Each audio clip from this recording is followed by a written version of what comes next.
Thanks, Clayton.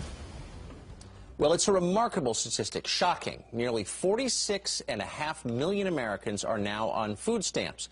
That includes 16 million children, 1 out of every 5 kids in America. These numbers basically doubling since President Obama took office in 2009. So what is causing these skyrocketing stacks, and what do they say about the future of this country? Here to debate, talk radio show host Richard Fowler and syndicated columnist Star Parker. Richard, thanks a lot for joining us this morning. Star, you too. Morning, Richard, to you first. This is not a sign of success, is it, of the Obama economic program? More people on food stamps? That's bad, no? No, this is definitely not a sign of success, but this is not a Democrat, an Obama, a Republican. This is an American problem. You know, food insecurity is a really big deal, and what it means is even though we're seeing GDP growth, what we're not seeing is this GDP growth hit Main Street. Really? So, Star, how can you have a country in which hunger and obesity are both big problems in the same community? Well, one problem with the food stamp program is that it's no longer a stamp. It is a SNAP benefit on an EBT card. So what has seeped into our society, into our American psyche, is one person, a single mom, for instance, will say, I'll buy my kid their McDonald's, you buy my kid their veggies.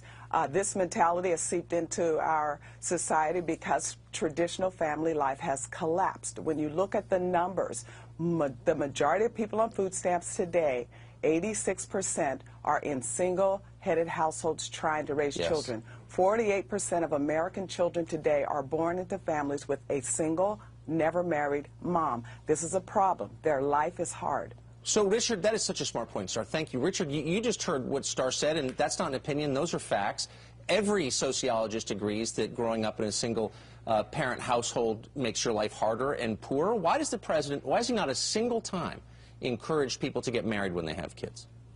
Well, listen, I don't think this is about marriage or traditional family, Tucker. I'm from a single-family household, and I've managed to be very successful. I think what this is about is finding a way to help people pull themselves up by their bootstraps. And that means you have to have a policy that allows for them to get a chance to go out there and get work that can allow them to make ends meet. No, it's impossible. You just completely ignored the question, which is, why wouldn't, since we know that marriage makes people less likely to be poor and go to jail, why wouldn't President Obama encourage people to get married? Simple question.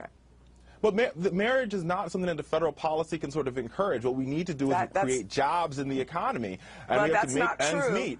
No, wait a second, Star. When you're talking about $900 billion in means-tested welfare programs, and we know that the reason we have to enhance these programs is because marriage life has collapsed. People are having children in record numbers now outside of the traditional marriage. So, of course, their lives are harder. One is very difficult. We fix the problem by raising the minimum wage. We fix the problem by investing in the American people. Majority of the people minimum wage and you create wait a second, Star. Let me just jump in here. Hold on, Richard. Why would the Obama administration advertise for food stamps among college students and potential immigrants in Mexico? In Mexico, they're advertising, come to the United States and want food stamps. Because why would they do that? That's another thing that has changed.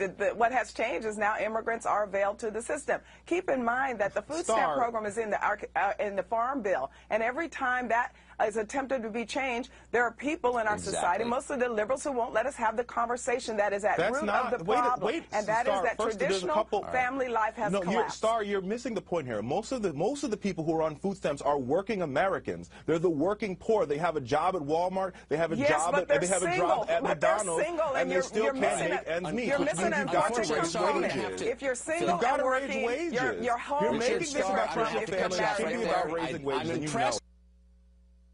There's a lot more to talk about, but we are out of time, unfortunately. Thanks both for joining us this morning.